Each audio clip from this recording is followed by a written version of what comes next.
बदलापूरच्या घटनेवरून एकीकडे नागपुरात हे आंदोलन सुरू असताना दुसरीकडे बदलापूरच्या घटनेमध्ये राजकारण दिसत असल्याचा आरोप करणारे मुख्यमंत्री विकृत मानसिकतेचे असल्याचा हल्लाबोल माजी मुख्यमंत्री उद्धव ठाकरे यांनी केलाय।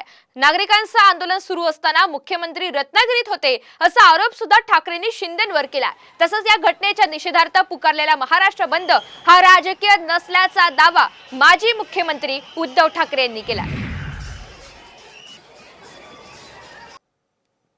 हे परवापासून जे काही घडतंय हा जनतेचा उद्रेक आहे, जनतेचा उद्वेग आहे आणि त्या उद्वेगाला वाचा फोडण्यासाठी हा 24 ऑगस्टचा बंद आपण करतो। हा बंद परत एकदा सांगतो कोणत्याही राजकीय पक्षाचा नसून हा माझ्या बहिणीचा माता भगिनीच्या रक्षणासाठी आपण किती जागरूक आहोत हे दाखवण्यासाठी हा बंद आहे।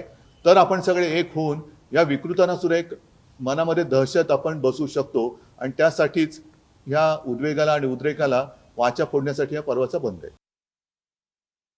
घटना बाह्य मुख्यमंत्री आहेत, त्यांच्या आखलीचं दिवाळखोरपणाबद्दल मी काही बोलणार नाहीये आणि त्याच्यात राजकारण आणणं हे जर का या घटनाबाह्य मुख्यमंत्र्यांना वाटत असेल तर ते सुद्धा विकृत आहेत, विकृत मानसिकतेचे आहेत।